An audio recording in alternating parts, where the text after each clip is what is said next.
श्रीगणेशाय नमः। अथ श्रीगणेश हृदय कवचम्। नमस्तस्मै गणेशाय सर्वविघ्नविनाशिने। कार्यारम्भेषु सर्वेषु पूजितो यः सुरैरपि। पार्वत्युवाच भगवन् देवदेवेश लोकानुग्रहकारकः। इदानीं श्रोतुमिच्छामि कवचं यत्प्रकाशितम्। एकाक्षरस्य मन्त्रस्य त्वया प्रीतेन चेतसा। वदैतद्विधिवद्देव यदि ते वल्लभास्म्यहम्। ईश्वर उवाच शृणु देवि प्रवक्ष्यामि नाख्येयमपि ते ध्रुवम्। एकाक्षरस्य मन्त्रस्य कवचं सर्वकामदाम्। यस्य स्मरणमात्रेण न विघ्नाः प्रभवन्ति। त्रिकालमेककालं वा ये पठन्ति सदा नराः। तेषां क्वापि भयं नास्ति सङ्ग्रामे सङ्कटे गिरौ। भूतवेतालरक्षोभिर्ग्रहेश्चापि न बाध्यते। इदं कवचमज्ञात्वा यो जपेद्गणनायकम् न च सिद्धिमवाप्नोति। मूढो वर्षशतैरपि अघोरो मे यथा मन्त्रो। मन्त्राणाम् उत्तमोत्तमः तथेदं कवचं देवी। दुर्लभं भुवि मानवैः गोपनीयं प्रयत्नेन। नाज्ञेयं यस्य कस्यचित् तव प्रीत्या महेशानि। कवचं कथ्यतेऽद्भुतम् एकाक्षरस्य मन्त्रस्य गणकश्चर्षिरीरितः। त्रिष्टुप् विघ्नेशो देवता परिकीर्तिता। गम्बीजं शक्तिरोङ्कारः सर्वकामार्थसिद्धये। सर्वविघ्नविनाशाय विनियोगस्तु कीर्तितः। ध्यानम् रक्ताम्भोजस्वरूपं लसदरुण सरोजाधिरूढं त्रिनेत्रम्। पाशं चैवाङ्कुशं वा वरदम् अभयदं बाहुभिर्धारयन्तम्। शक्त्या युक्तं गजास्यं पृथुतरजठरं नागयज्ञोपवीतं। देवं चन्द्रार्धचूडं सकलभयहरं विघ्नराजं नमामि। कवचम् गणेशो मे शिरः पातु। फालं पातु गजाननः। नेत्रे गणपतिः पातु। गजकर्णः श्रुति मम। कपोलौ गणनाथस्तु। घ्राणं गन्धर्वपूजितः। मुखं मे सुमुखः पातु। चिबुकं गिरिजासुतः। जिह्वां पातु गणक्रीडो। दन्तान् रक्षतु दुर्मुखः। वाचं विनायकः पातु। कण्ठं पातु मदोत्कटः। स्कन्धौ पातु गजस्कन्धो। बाहु मे विघ्ननाशनः। हस्तौ रक्षतु हेरम्बो। वक्षः पातु महाबलः। हृदयं मे गणपतिः। उदरं मे महोदरः। नाभिं गम्भीरहृदयो। पृष्ठं पातु सुरप्रियः। कटिं मे विकटः पातु। गुह्यं मे गुहपूजितः। ऊरू मे पातु कौमारं। जानुनी च गणाधिपः जङ्घे जयप्रदः पातु गुल्फौ मेधोर्जटिप्रियः चरणौ दुर्जयः पातु साङ्गं मे गणनायकः आमोदो मेऽग्रतः पातु प्रमोदः पातु पृष्ठतः दक्षिणे पातु सिद्धीशो वामे विद्याधरार्चितः प्राच्यां रक्षतु मां नित्यं चिन्तामणिविनायकः आग्नेयां वक्रतुण्डो मे दक्षिणस्याम् उमासुतः नैऋत्यां सर्वविघ्नेशो पातु नित्यं गणेश्वरः प्रतीच्यां सिद्धिदः पातु वायव्यां गजकर्णकः कौबेर्यां सर्वसिद्धीशो ईशान्याम् ईशनन्दनः ऊर्ध्वं विनायकः पातु अधो मूषकवाहनः दिवागोक्षीरधवलः पातु नित्यं गजाननः रात्रौ पातु गणक्रीडो सन्ध्ययो सुरवन्दितः पाशाङ्कुशाभयकरः सर्वतः पातु मां सदा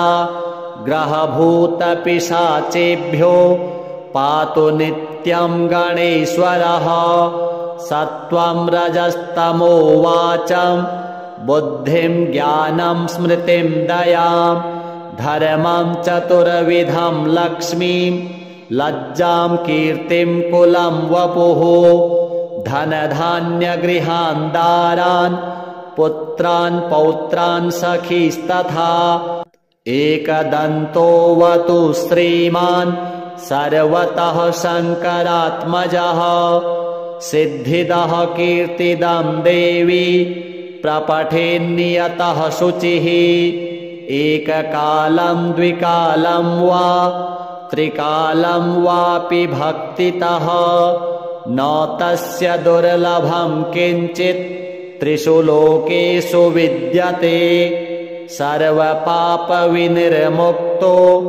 जायते भुवि मानवः यं यं कामयते मर्त्यः सुदुर्लभमनोरथं तं तं प्राप्नोति सकलं षड्मासान्नात्र संशयः मोहनस्तम्भनाकर्ष मारणोच्चाटनं वशं स्मरणादेव जायन्ते नात्र कार्या विचारणा सर्वविघ्नहरे देवीं ग्रहपीडानिवारणं सर्वशत्रुक्षयकरं सर्वापत्तिनिवारणं धृत्वेदं कवचं देवी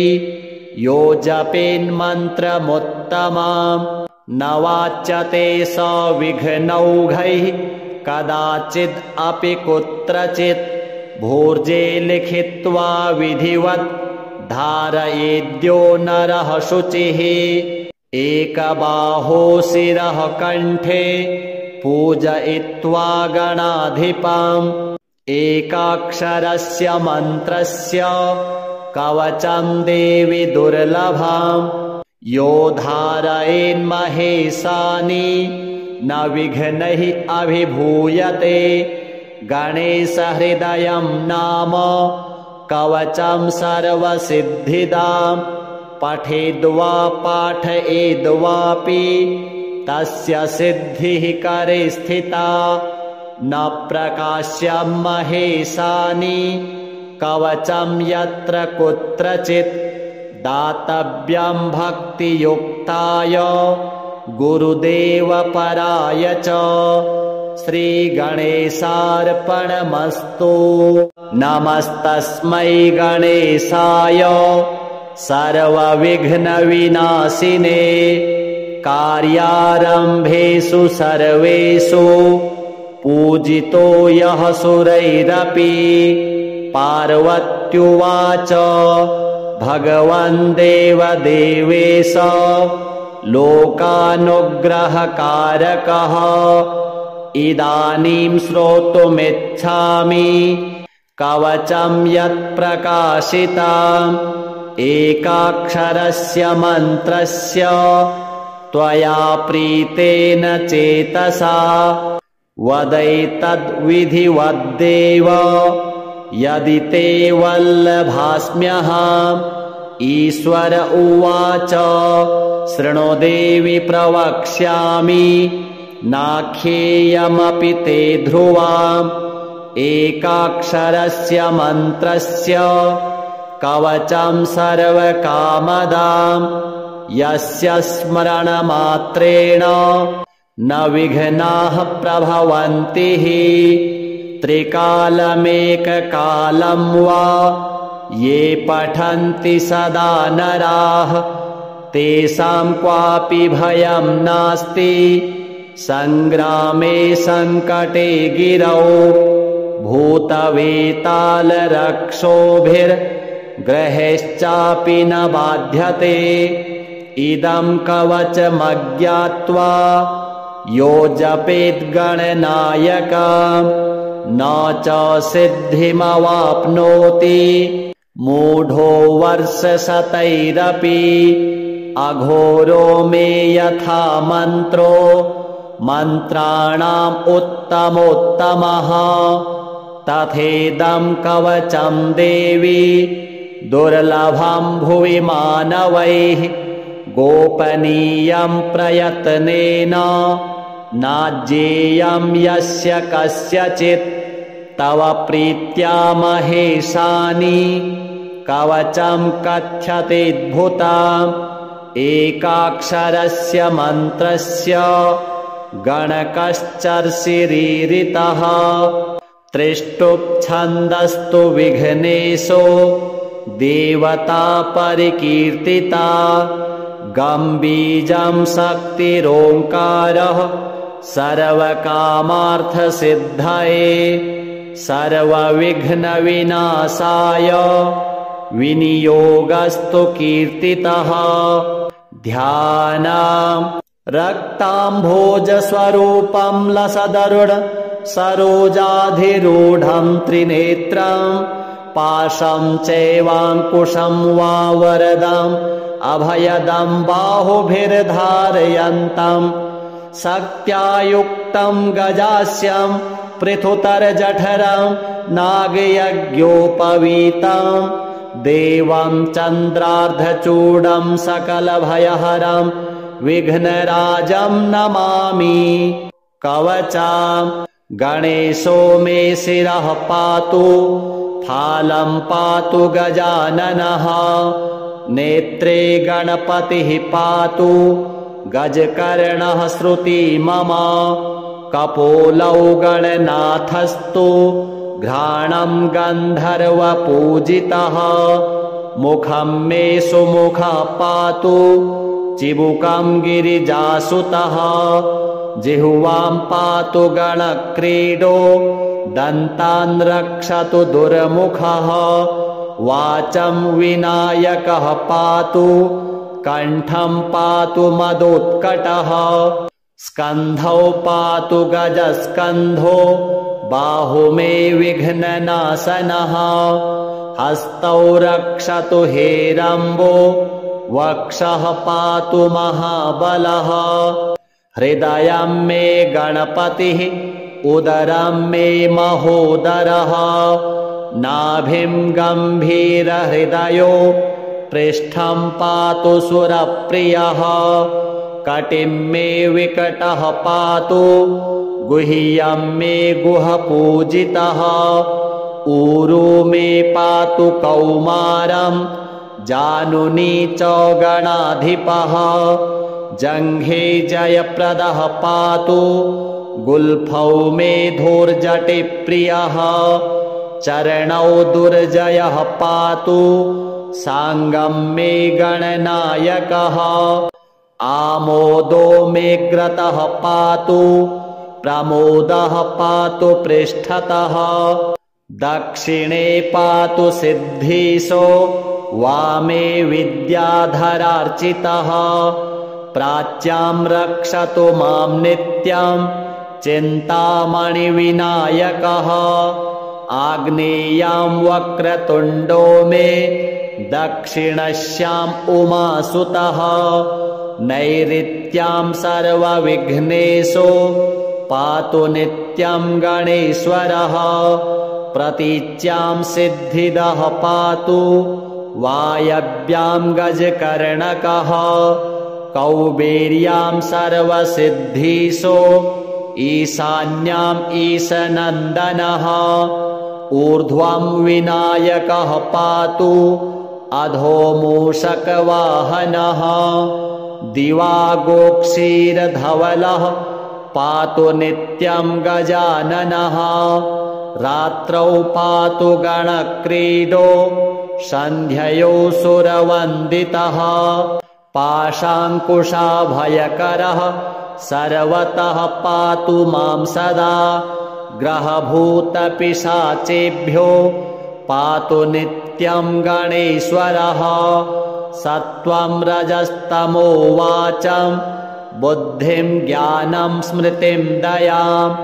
धर्मं चतुर्विधं लक्ष्मीं लज्जां कीर्तिं कुलं वपुः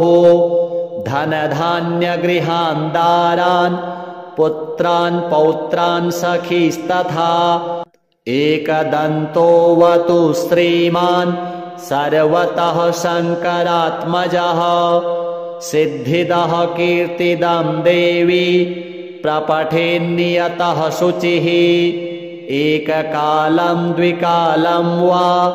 त्रिकालं वापि भक्तितः न तस्य दुर्लभं किञ्चित् त्रिषु लोकेषु विद्यते सर्वपापविनिर्मुक्तो जायते भुवि मानवः यं यं कामयते मर्त्यः सुदुर्लभमनोरथं तं तं प्राप्नोति सकलं षड्मासान्नात्र संशयः मोहनस्तम्भनाकर्ष मारणोच्चाटनं वशं स्मरणादेव जायन्ते नात्र कार्या विचारणा सर्वविघ्नहरे देवीं ग्रहपीडानिवारणं सर्वशत्रुक्षयकरं सर्वापत्तिनिवारणं धृत्वेदं कवचं देवी यो जपेन्मन्त्रमुत्तमं न वाच्यते स विघ्नौघैः कदाचिद् अपि कुत्रचित् भूर्जे लिखित्वा विधिवत् धारयेद्यो नरः शुचिः एकबाहो शिरः कण्ठे पूजयित्वा गणाधिपम् एकाक्षरस्य मन्त्रस्य कवचं देवि दुर्लभम् यो धारयेन्महेशानि न विघ्नैः अभिभूयते गणेशहृदयं नाम कवचं सर्वसिद्धिदां पठेद्वा पाठयेद्वापि तस्य सिद्धिः करे स्थिता न प्रकाश्यं महेशानि कवचं यत्र कुत्रचित् दातव्यं भक्तियुक्ताय गुरुदेवपराय च श्रीगणेशार्पणमस्तु नमस्तस्मै गणेशाय सर्वविघ्नविनाशिने कार्यारम्भेषु सर्वेषु पूजितो यः सुरैरपि पार्वत्युवाच भगवन् देवदेवेश लोकानुग्रहकारकः इदानीं श्रोतुमिच्छामि कवचं यत्प्रकाशितम् एकाक्षरस्य मन्त्रस्य त्वया प्रीतेन चेतसा वदैतद्विधिवद्देव यदि ते वल्लभास्म्यहम् ईश्वर उवाच शृणु देवि प्रवक्ष्यामि नाख्येयमपि ते ध्रुवाम् एकाक्षरस्य मन्त्रस्य कवचं सर्वकामदाम् यस्य स्मरणमात्रेण न विघ्नाः प्रभवन्ति त्रिकालमेककालं वा ये पठन्ति सदा नराः तेषां क्वापि भयं नास्ति संग्रामे संकटे गिरौ भूतवेतालरक्षोभिर्ग्रहेश्चापि न बाध्यते इदं कवचमज्ञात्वा यो जपेद्गणनायकं न च सिद्धिमवाप्नोति मूढो वर्षशतैरपि अघोरो मे यथा मन्त्रो मन्त्राणाम् उत्तमोत्तमः तथेदं कवचं देवी दुर्लभं भुवि मानवैः गोपनीयं प्रयत्नेन नाज्येयं यस्य कस्यचित् तव प्रीत्या महेशानि कवचं कथ्यतेऽद्भुतम् एकाक्षरस्य मन्त्रस्य गणकश्चर्षिरीरितः त्रिष्टुप् विघ्नेशो देवता परिकीर्तिता गम्बीजं शक्तिरोङ्कारः सर्वकामार्थसिद्धये सर्वविघ्नविनाशाय विनियोगस्तु कीर्तितः ध्यानम् रक्ताम्भोजस्वरूपं लसदरुढ सरोजाधिरूढं त्रिनेत्रं पाशं चैवाङ्कुशं वा वरदम् अभयदं बाहुभिर्धारयन्तं शक्त्यायुक्तं गजास्यं पृथुतरजठरं नागयज्ञोपवीतं देवं चन्द्रार्धचूडं सकलभयहरं विघ्नराजं नमामि कवचं गणेशो मे शिरः पातु फालं पातु गजाननः नेत्रे गणपतिः पातु गजकर्णः श्रुति मम कपोलौ गणनाथस्तु घ्राणं गन्धर्वपूजितः मुखं मे सुमुखः पातु चिबुकं गिरिजासुतः जिह्वां पातु गणक्रीडो दन्तान् रक्षतु दुर्मुखः वाचं विनायकः पातु कण्ठं पातु मदोत्कटः स्कन्धौ पातु गजस्कन्धो बाहु मे विघ्ननाशनः हस्तौ रक्षतु हेरम्बो वक्षः पातु महाबलः हृदयं मे गणपतिः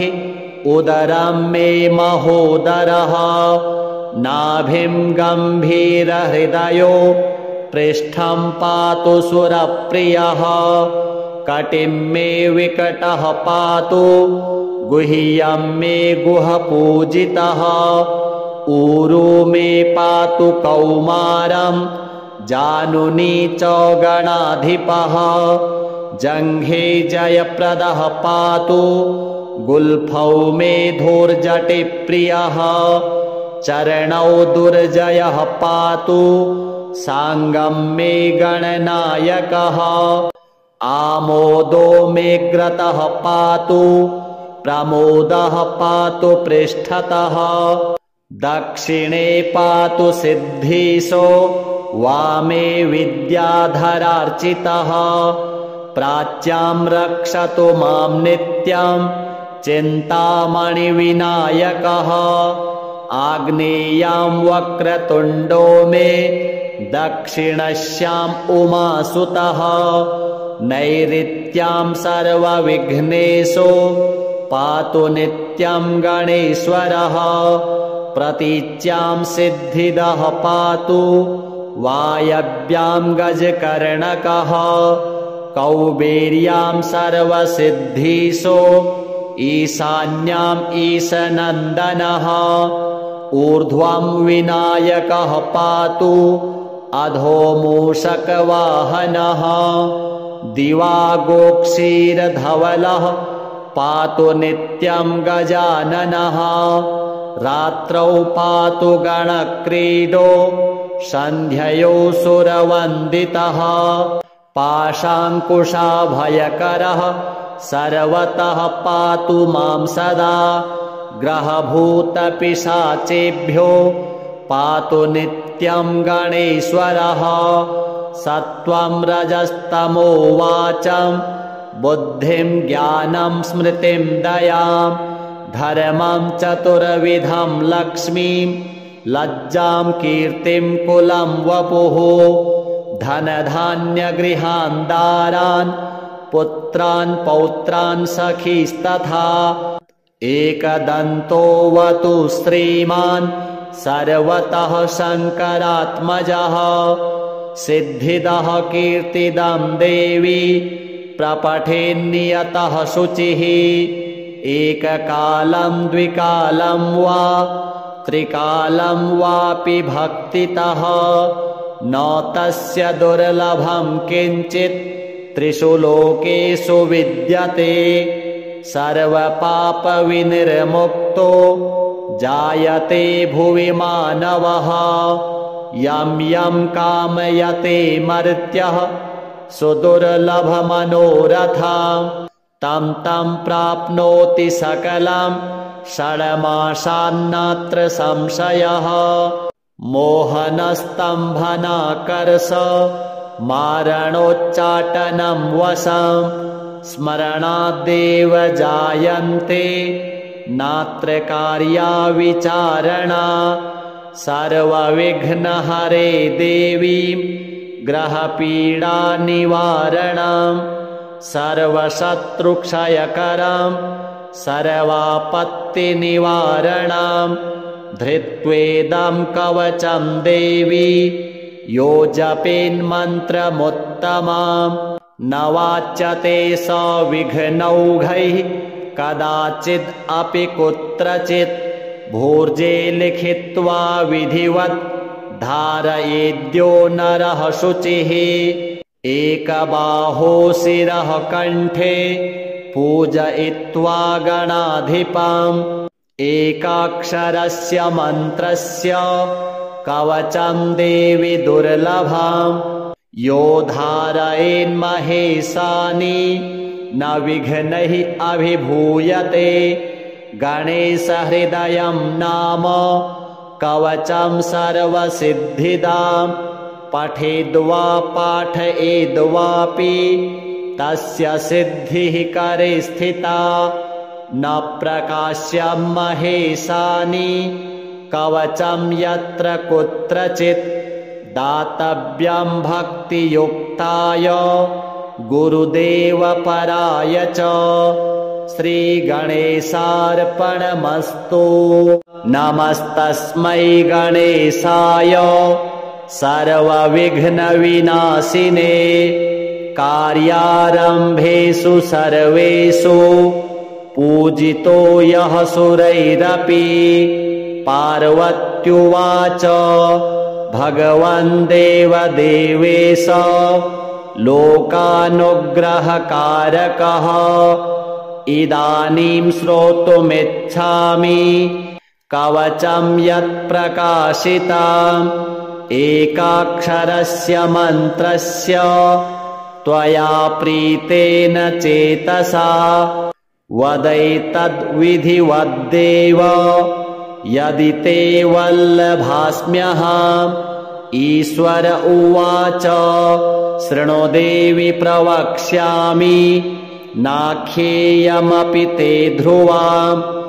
एकाक्षरस्य मन्त्रस्य कवचं सर्वकामदाम् यस्य स्मरणमात्रेण न विघ्नाः प्रभवन्ति त्रिकालमेककालं वा ये पठन्ति सदा नराः तेषां क्वापि भयं नास्ति संग्रामे संकटे गिरौ भूतवेतालरक्षोभिर्ग्रहेश्चापि न बाध्यते इदं कवचमज्ञात्वा यो जपेद्गणनायकं न च सिद्धिमवाप्नोति मूढो वर्षशतैरपि अघोरो मे यथा मन्त्रो मन्त्राणाम् उत्तमोत्तमः तथेदं कवचं देवी दुर्लभं भुवि मानवैः गोपनीयं प्रयत्नेन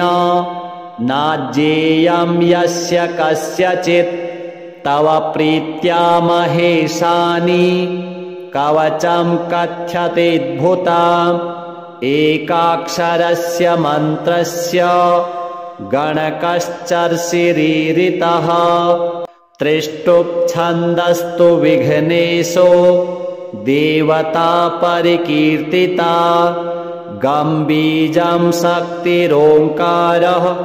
सर्वकामार्थसिद्धये सर्वविघ्नविनाशाय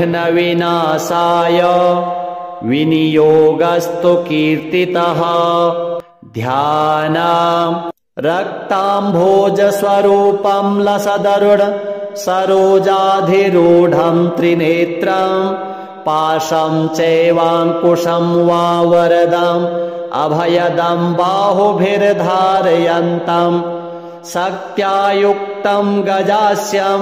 पृथुतरजठरं नागयज्ञोपवीतं देवं चन्द्रार्धचूडं सकलभयहरं विघ्नराजं नमामि कवचं गणेशो मे शिरः पातु फालं पातु गजाननः नेत्रे गणपतिः पातु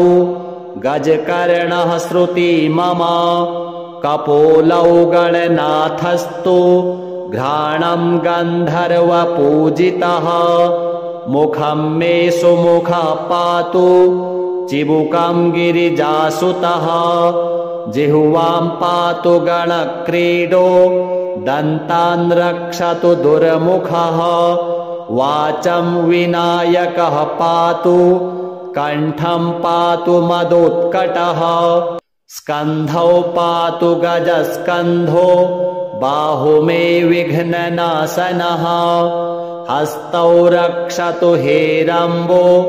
वक्षः पातु महाबलः हृदयं मे गणपतिः उदरं मे महोदरः नाभिं गम्भीरहृदयो पृष्ठं पातु सुरप्रियः कटिं मे विकटः पातु गुह्यं मे गुहपूजितः ऊरू मे पातु कौमारं जानुनी च गणाधिपः जङ्घे जयप्रदः पातु गुल्फौ मे धूर्जटिप्रियः चरणौ दुर्जयः पातु साङ्गं मे गणनायकः आमोदो मे ग्रतः पातु प्रमोदः पातु पृष्ठतः दक्षिणे पातु सिद्धीशो वामे विद्याधरार्चितः प्राच्यां रक्षतु मां नित्यं चिन्तामणिविनायकः आग्नेयां वक्रतुण्डो मे दक्षिणस्याम् उमासुतः नैऋत्यां सर्वविघ्नेशो पातु नित्यं गणेश्वरः प्रतीच्यां सिद्धिदः पातु वायव्यां गजकर्णकः कौबेर्यां सर्वसिद्धीशो ईशान्याम् ईशनन्दनः ऊर्ध्वं विनायकः पातु अधो मूषकवाहनः दिवा गोक्षीरधवलः पातु नित्यं गजाननः रात्रौ पातु गणक्रीडो सन्ध्ययोऽसुरवन्दितः पाशाङ्कुशाभयकरः सर्वतः पातु मां सदा ग्रहभूतपिशाचेभ्यो पातु नित्यं गणेश्वरः सत्त्वं रजस्तमो वाचं बुद्धिं ज्ञानं स्मृतिं दयां धर्मं चतुर्विधं लक्ष्मीं लज्जां कीर्तिं कुलं वपुः धनधान्यगृहान् दारान् पुत्रान् पौत्रान् सखीस्तथा एकदन्तोऽवतु श्रीमान् सर्वतः शङ्करात्मजः सिद्धिदः कीर्तिदं देवी प्रपठेन्नियतः शुचिः एककालं द्विकालं वा त्रिकालं वापि भक्तितः न तस्य दुर्लभं किञ्चित् त्रिषु लोकेषु विद्यते सर्वपापविनिर्मुक्तो जायते भुवि मानवः यं यं कामयते मर्त्यः सुदुर्लभमनोरथं तं तं प्राप्नोति सकलं षड्मासान्नात्र संशयः मोहनस्तम्भनाकर्ष मारणोच्चाटनं वशं स्मरणादेव जायन्ते नात्र कार्या विचारणा सर्वविघ्नहरे देवीं ग्रहपीडानिवारणं सर्वशत्रुक्षयकरं सर्वापत्तिनिवारणं धृत्वेदं कवचं देवी यो जपेन्मन्त्रमुत्तमं न वाच्यते स विघ्नौघैः कदाचिद् अपि कुत्रचित् भूर्जे लिखित्वा विधिवत् धारयेद्यो नरः शुचिः एकबाहो शिरः कण्ठे पूजयित्वा गणाधिपम् एकाक्षरस्य मन्त्रस्य कवचं देवि दुर्लभं यो धारयेन्महेशानि न विघ्नैः अभिभूयते गणेशहृदयं नाम कवचं सर्वसिद्धिदां पठेद्वा पाठयेद्वापि तस्य सिद्धिः करे स्थिता न प्रकाश्यं महेशानि कवचं यत्र कुत्रचित् दातव्यं भक्तियुक्ताय गुरुदेवपराय च श्रीगणेशार्पणमस्तु नमस्तस्मै गणेशाय सर्वविघ्नविनाशिने कार्यारम्भेषु सर्वेषु पूजितो यः सुरैरपि पार्वत्युवाच भगवन् देवदेवेश लोकानुग्रहकारकः इदानीं श्रोतुमिच्छामि कवचं यत्प्रकाशितम् एकाक्षरस्य मन्त्रस्य त्वया प्रीतेन चेतसा वदैतद्विधिवद्देव यदि ते वल्लभास्म्यहम् ईश्वर उवाच शृणु देवि प्रवक्ष्यामि नाख्येयमपि ते ध्रुवम् एकाक्षरस्य मन्त्रस्य कवचं सर्वकामदां यस्य स्मरणमात्रेण न विघ्नाः प्रभवन्ति त्रिकालमेककालं वा ये पठन्ति सदा नराः तेषां क्वापि भयं नास्ति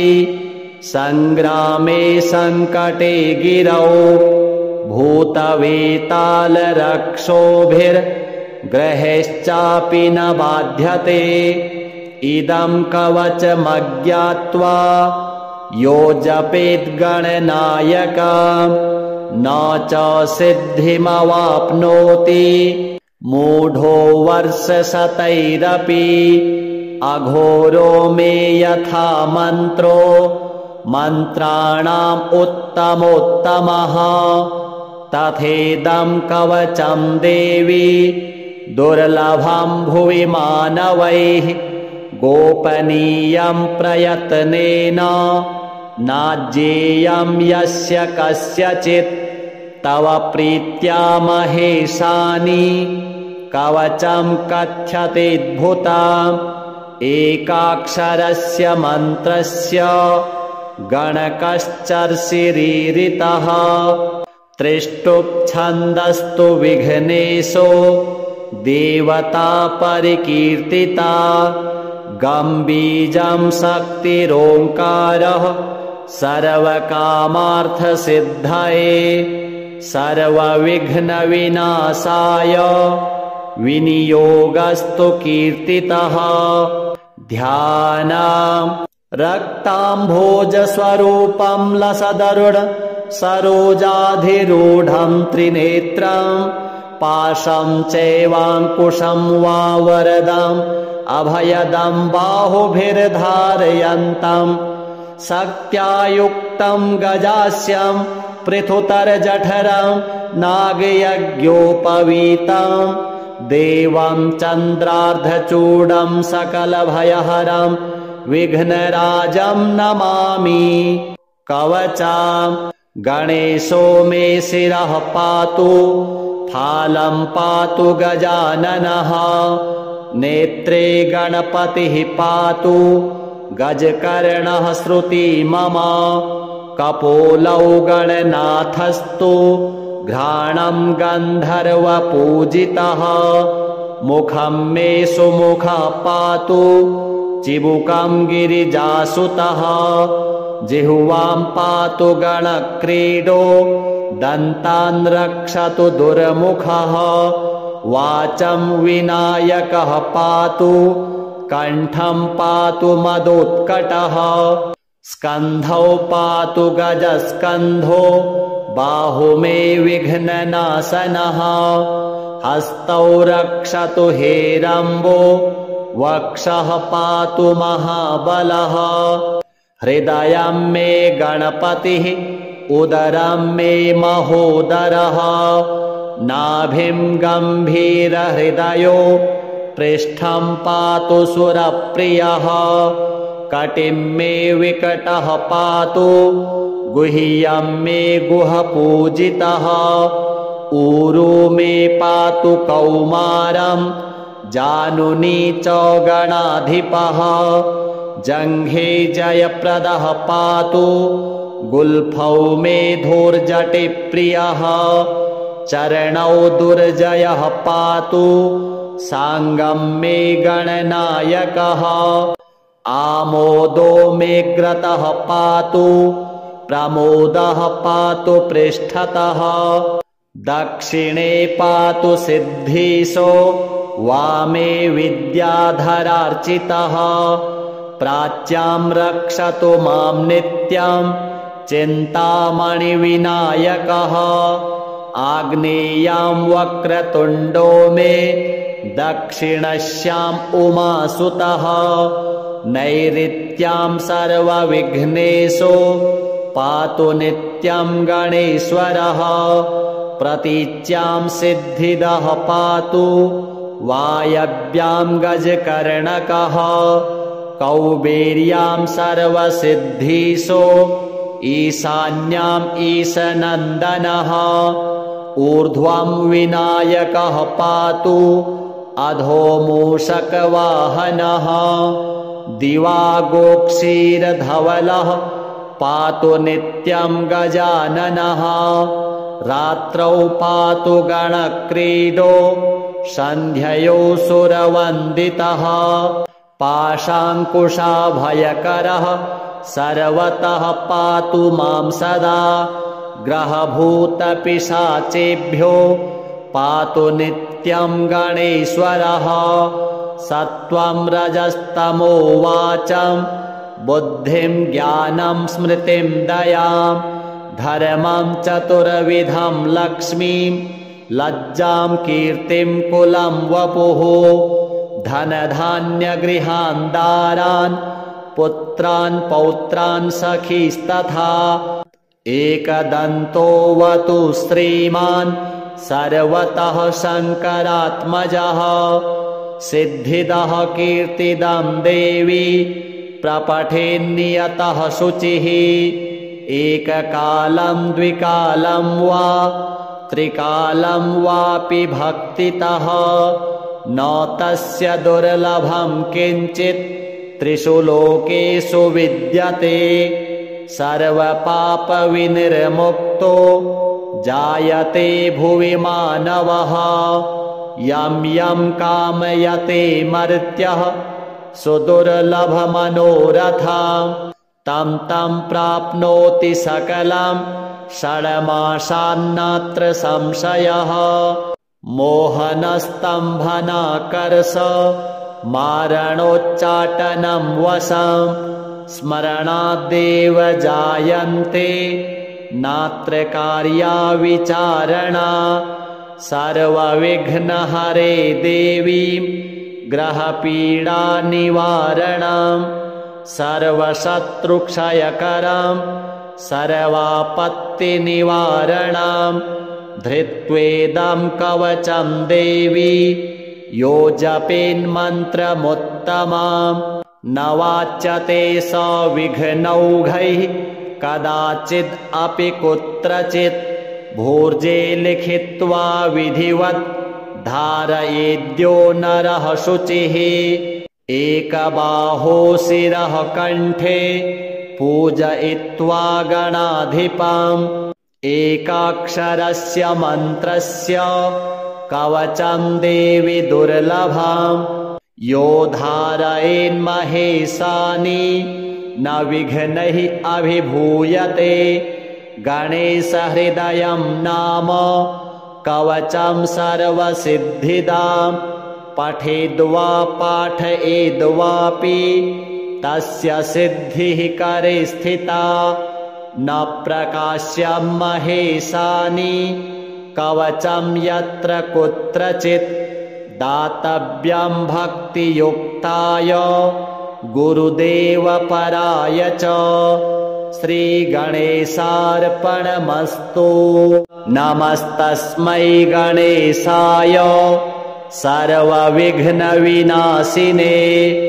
कार्यारम्भेषु सर्वेषु पूजितो यः सुरैरपि पार्वत्युवाच भगवन् देवदेवेश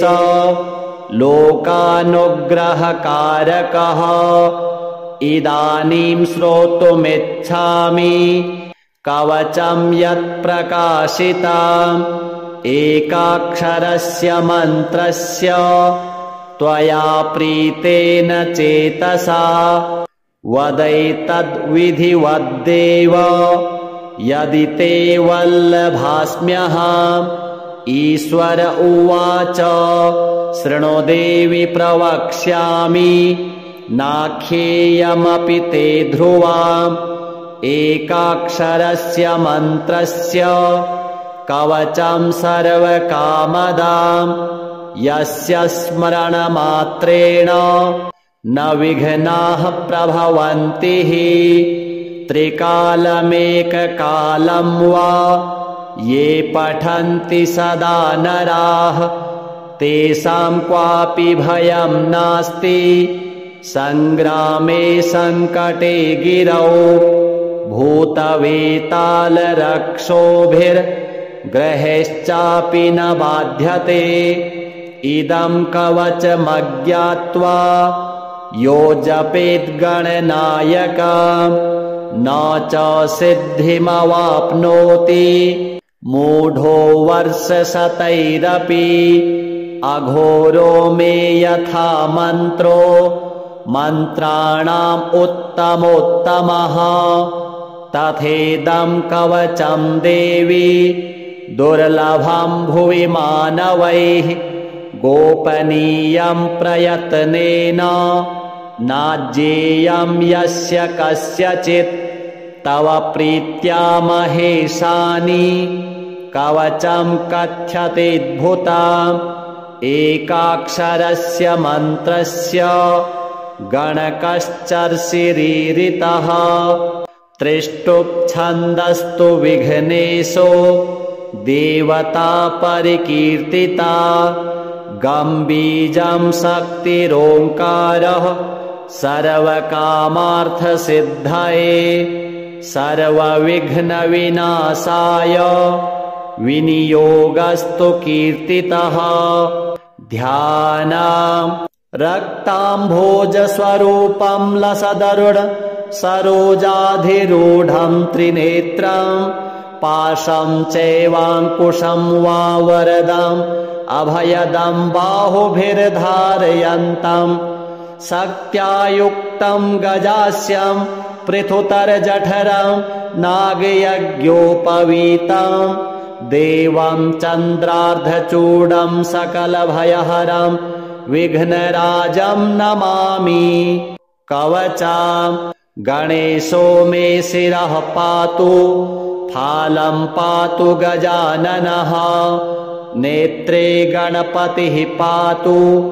गजकर्णः श्रुति मम कपोलौ गणनाथस्तु घ्राणं गन्धर्वपूजितः मुखं मे सुमुखः पातु चिबुकं गिरिजासुतः जिह्वां पातु गणक्रीडो दन्तान् रक्षतु दुर्मुखः वाचं विनायकः पातु कण्ठं पातु मदोत्कटः स्कन्धौ पातु गजस्कन्धो बाहु मे विघ्ननाशनः हस्तौ रक्षतु हेरम्बो वक्षः पातु महाबलः हृदयं मे गणपतिः उदरं मे महोदरः नाभिं गम्भीरहृदयो पृष्ठं पातु सुरप्रियः कटिं मे विकटः पातु गुह्यं मे गुहपूजितः ऊरू मे पातु कौमारं जानुनी च गणाधिपः जङ्घे जयप्रदः पातु गुल्फौ मे धूर्जटिप्रियः चरणौ दुर्जयः पातु साङ्गं मे गणनायकः आमोदो मे ग्रतः पातु प्रमोदः पातु पृष्ठतः दक्षिणे पातु सिद्धीशो वामे विद्याधरार्चितः प्राच्यां रक्षतु मां नित्यं चिन्तामणिविनायकः आग्नेयां वक्रतुण्डो मे दक्षिणस्याम् उमासुतः नैऋत्यां सर्वविघ्नेशो पातु नित्यं गणेश्वरः प्रतीच्यां सिद्धिदः पातु वायव्यां गजकर्णकः कौबेर्यां सर्वसिद्धीशो ईशान्याम् ईशनन्दनः ऊर्ध्वं विनायकः पातु अधो मूषकवाहनः दिवा गोक्षीरधवलः पातु नित्यं गजाननः रात्रौ पातु गणक्रीडो सन्ध्ययो सुरवन्दितः पाशाङ्कुशाभयकरः सर्वतः पातु मां सदा ग्रहभूतपिशाचेभ्यो पातु नित्यं गणेश्वरः सत्त्वं रजस्तमो वाचं बुद्धिं ज्ञानं स्मृतिं दयां धर्मं चतुर्विधं लक्ष्मीं लज्जां कीर्तिं कुलं वपुः धनधान्यगृहान् दारान् पुत्रान् पौत्रान् सखीस्तथा एकदन्तोऽवतु श्रीमान् सर्वतः शङ्करात्मजः सिद्धिदः कीर्तिदं देवी प्रपठेन्नियतः शुचिः एककालं द्विकालं वा त्रिकालं वापि भक्तितः न तस्य दुर्लभं किञ्चित् त्रिषु लोकेषु विद्यते। सर्वपापविनिर्मुक्तो जायते भुवि मानवः यं यं कामयते मर्त्यः सुदुर्लभमनोरथं तं तं प्राप्नोति सकलं षड्मासान्नात्र संशयः। मोहनस्तम्भनाकर्ष मारणोच्चाटनं वशं स्मरणादेव जायन्ते नात्र कार्या विचारणा। सर्वविघ्नहरे देवीं ग्रहपीडानिवारणं सर्वशत्रुक्षयकरं सर्वापत्तिनिवारणं धृत्वेदं कवचं देवी यो जपेन्मन्त्रमुत्तमं न वाच्यते स विघ्नौघैः कदाचिद् अपि कुत्रचित्। भूर्जे लिखित्वा विधिवत्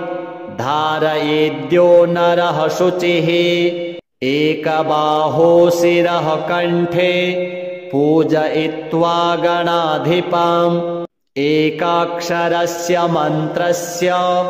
कवचं देवि दुर्लभम् यो धारयेन्महेशानि न विघ्नैः अभिभूयते। गणेशहृदयं नाम कवचं सर्वसिद्धिदां पठेद्वा पाठयेद्वापि तस्य सिद्धिः करे स्थिता। न प्रकाश्यं महेशानि कवचं यत्र कुत्रचित् दातव्यं भक्तियुक्ताय गुरुदेवपराय च। श्रीगणेशार्पणमस्तु। नमस्तस्मै गणेशाय सर्वविघ्नविनाशिने कार्यारम्भेषु सर्वेषु पूजितो यः सुरैरपि। पार्वत्युवाच भगवन् देवदेवेश लोकानुग्रहकारकः इदानीं श्रोतुमिच्छामि कवचं यत्प्रकाशितम् एकाक्षरस्य मन्त्रस्य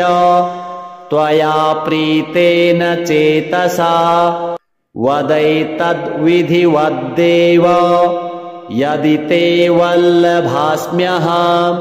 ईश्वर उवाच शृणु देवि प्रवक्ष्यामि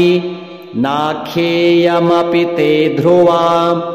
एकाक्षरस्य मन्त्रस्य कवचं सर्वकामदाम् यस्य स्मरणमात्रेण न विघ्नाः प्रभवन्ति। त्रिकालमेककालं वा ये पठन्ति सदा नराः तेषां क्वापि भयं नास्ति संग्रामे संकटे गिरौ। भूतवेतालरक्षोभिर्ग्रहेश्चापि न बाध्यते इदं कवचमज्ञात्वा यो जपेद्गणनायकम् न च सिद्धिमवाप्नोति मूढो वर्षशतैरपि। अघोरो मे यथा मन्त्रो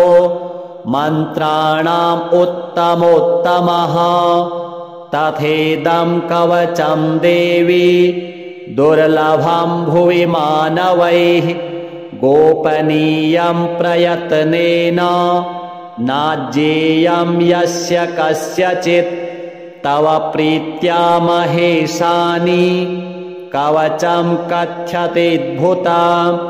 एकाक्षरस्य मन्त्रस्य गणकश्चर्षिरीरितः त्रिष्टुप्छन्दस्तु विघ्नेशो देवता परिकीर्तिता गम्बीजं शक्तिरोङ्कारः सर्वकामार्थसिद्धये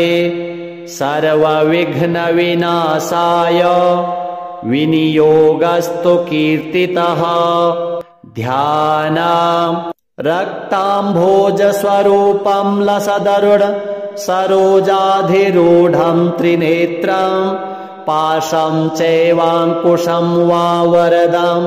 अभयदं बाहुभिर्धारयन्तम् शक्त्यायुक्तं गजास्यं पृथुतरजठरं नागयज्ञोपवीतं देवं चन्द्रार्धचूडं सकलभयहरं विघ्नराजं नमामि। कवचं गणेशो मे शिरः पातु फालं पातु गजाननः नेत्रे गणपतिः पातु गजकर्णः श्रुति मम कपोलौ गणनाथस्तु घ्राणं गन्धर्वपूजितः मुखं मे सुमुखः पातु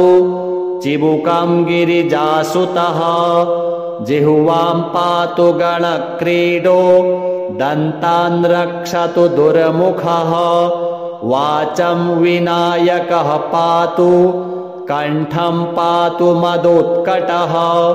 स्कन्धौ पातु गजस्कन्धो बाहु मे विघ्ननाशनः हस्तौ रक्षतु हेरम्बो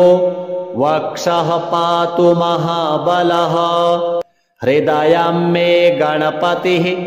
उदरं मे महोदरः नाभिं गम्भीरहृदयो पृष्ठं पातु सुरप्रियः कटिं मे विकटः पातु गुह्यं मे गुहपूजितः ऊरू मे पातु कौमारं जानुनी च गणाधिपः जङ्घे जयप्रदः पातु गुल्फौ मे धूर्जटिप्रियः चरणौ दुर्जयः पातु साङ्गं मे गणनायकः आमोदो मे ग्रतः पातु प्रमोदः पातु पृष्ठतः दक्षिणे पातु सिद्धीशो वामे विद्याधरार्चितः प्राच्यां रक्षतु मां नित्यं चिन्तामणिविनायकः आग्नेयां वक्रतुण्डो मे दक्षिणस्याम् उमासुतः नैऋत्यां सर्वविघ्नेशो पातु नित्यं गणेश्वरः प्रतीच्यां सिद्धिदः पातु वायव्यां गजकर्णकः कौबेर्यां सर्वसिद्धीशो ईशान्याम् ईशनन्दनः ऊर्ध्वं विनायकः पातु अधो मूषकवाहनः दिवा गोक्षीरधवलः पातु नित्यं गजाननः रात्रौ पातु गणक्रीडो सन्ध्ययो सुरवन्दितः पाशाङ्कुशाभयकरः सर्वतः पातु मां सदा ग्रहभूतपिशाचेभ्यो पातु नित्यं गणेश्वरः सत्त्वं रजस्तमो वाचं बुद्धिं ज्ञानं स्मृतिं दयां धर्मं चतुर्विधं लक्ष्मीं लज्जां कीर्तिं कुलं वपुः धनधान्यगृहान् दारान् पुत्रान् पौत्रान् सखीस्तथा एकदन्तोऽवतु श्रीमान् सर्वतः शङ्करात्मजः सिद्धिदः कीर्तिदं देवी प्रपठेन्नियतः शुचिः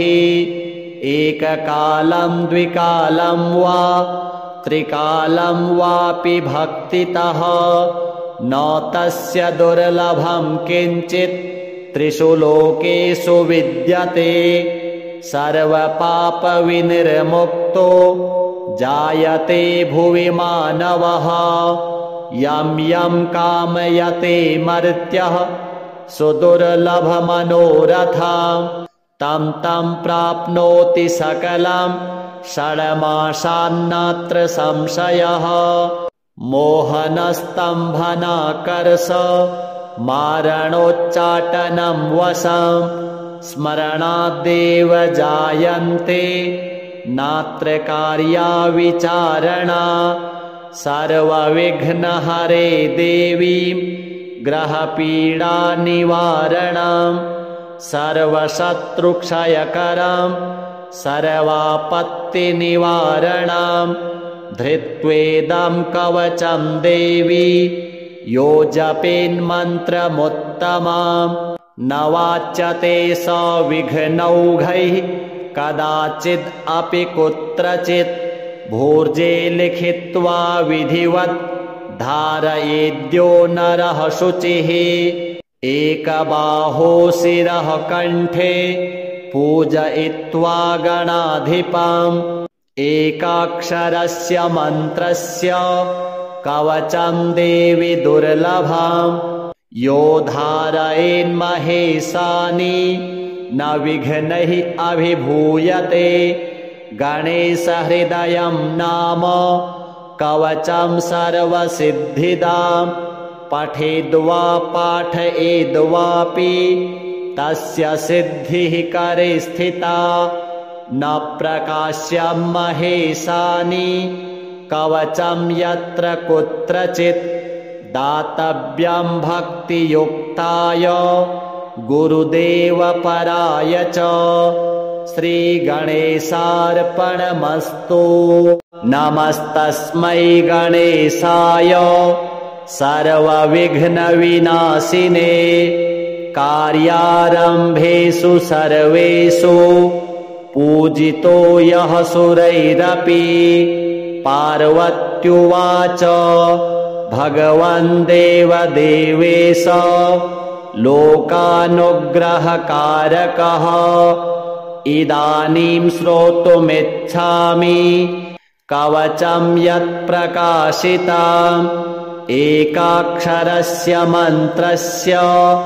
त्वया प्रीतेन चेतसा वदैतद्विधिवद्देव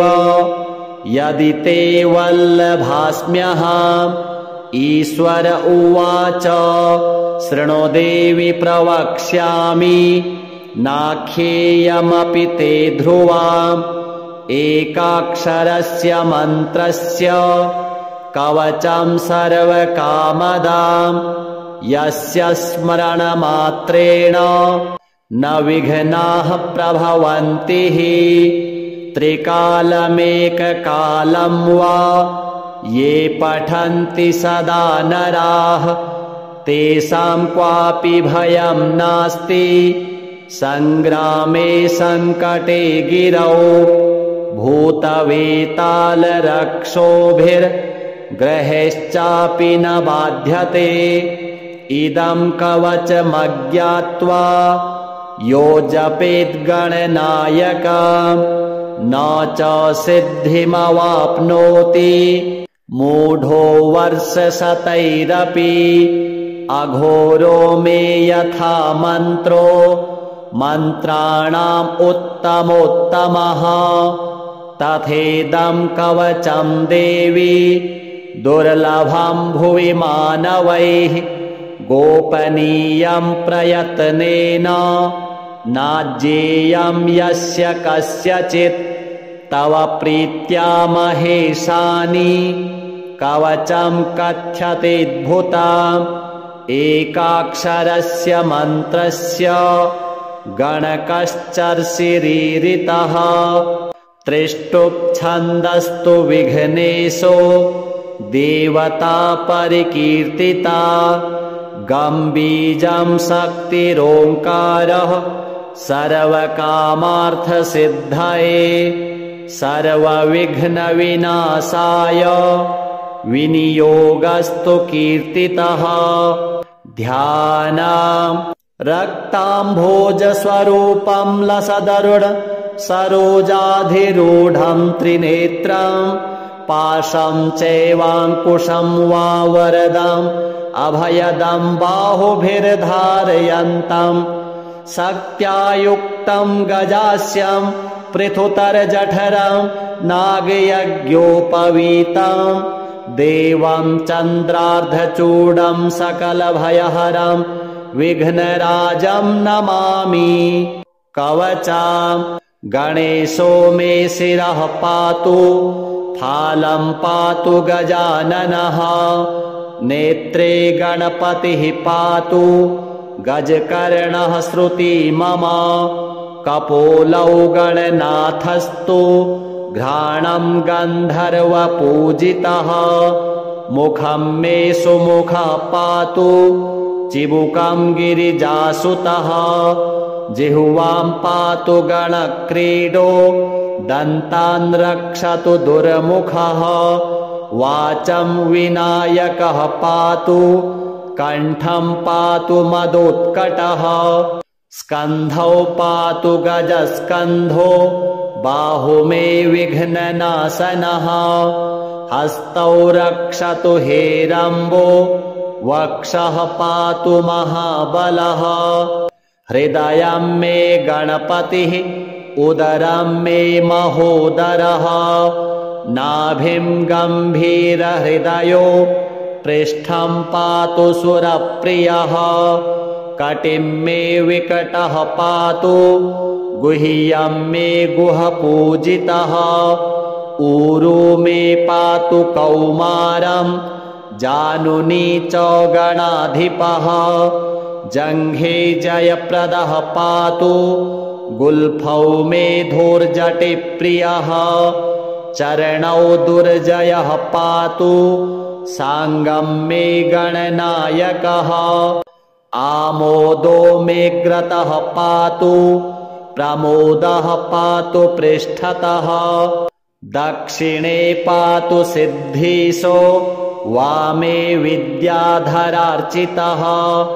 प्राच्यां रक्षतु मां नित्यं, चिन्तामणिविनायकः, आग्नेयां वक्रतुण्डो मे, दक्षिणस्याम् उमासुतः, नैऋत्यां सर्वविघ्नेशो, पातु नित्यं गणेश्वरः, प्रतीच्यां सिद्धिदः पातु, वायव्यां गजकर्णकः, कौबेर्यां सर्वसिद्धीशो, ईशान्याम् ईशनन्दनः, ऊर्ध्वं विनायकः पातु, अधो मूषकवाहनः, दिवागोक्षीरधवलः, पातु नित्यं गजाननः, रात्रौ पातु गणक्रीडो, सन्ध्ययो सुरवन्दितः, पाशाङ्कुशाभयकरः, सर्वतः पातु मां सदा, ग्रहभूतपिशाचेभ्यो, पातु नित्यं गणेश्वरः, सत्त्वं रजस्तमो वाचं, बुद्धिं ज्ञानं स्मृतिं दयां, धर्मं चतुर्विधं लक्ष्मीं, लज्जां कीर्तिं कुलं वपुः, धनधान्यगृहान् दारान्, पुत्रान् पौत्रान् सखीस्तथा, एकदन्तोऽवतु श्रीमान्, सर्वतः शङ्करात्मजः, सिद्धिदः कीर्तिदं देवी, प्रपठेन्नियतः शुचिः, एककालं द्विकालं वा, त्रिकालं वापि भक्तितः, न तस्य दुर्लभं किञ्चित्, त्रिषु लोकेषु विद्यते, सर्वपापविनिर्मुक्तो, जायते भुवि मानवः, यं यं कामयते मर्त्यः, सुदुर्लभमनोरथं, तं तं प्राप्नोति सकलं, षड्मासान्नात्र संशयः, मोहनस्तम्भनाकर्ष, मारणोच्चाटनं वशं, स्मरणादेव जायन्ते, नात्र कार्या विचारणा, सर्वविघ्नहरे देवीं, ग्रहपीडानिवारणं, सर्वशत्रुक्षयकरं, सर्वापत्तिनिवारणम् धृत्वेदं कवचं देवी यो जपेन्मन्त्रमुत्तमम् न वाच्यते स विघ्नौघैः कदाचिद् अपि कुत्रचित् भूर्जे लिखित्वा विधिवत् धारयेद्यो नरः शुचिः एकबाहो शिरः कण्ठे पूजयित्वा गणाधिपम् एकाक्षरस्य मन्त्रस्य कवचं देवि दुर्लभम् यो धारयेन्महेशानि न विघ्नैः अभिभूयते गणेशहृदयं नाम कवचं सर्वसिद्धिदाम् पठेद्वा पाठयेद्वापि तस्य सिद्धिः करे स्थिता न प्रकाश्यं महेशानि कवचं यत्र कुत्रचित् दातव्यं भक्तियुक्ताय गुरुदेवपराय च श्रीगणेशार्पणमस्तु।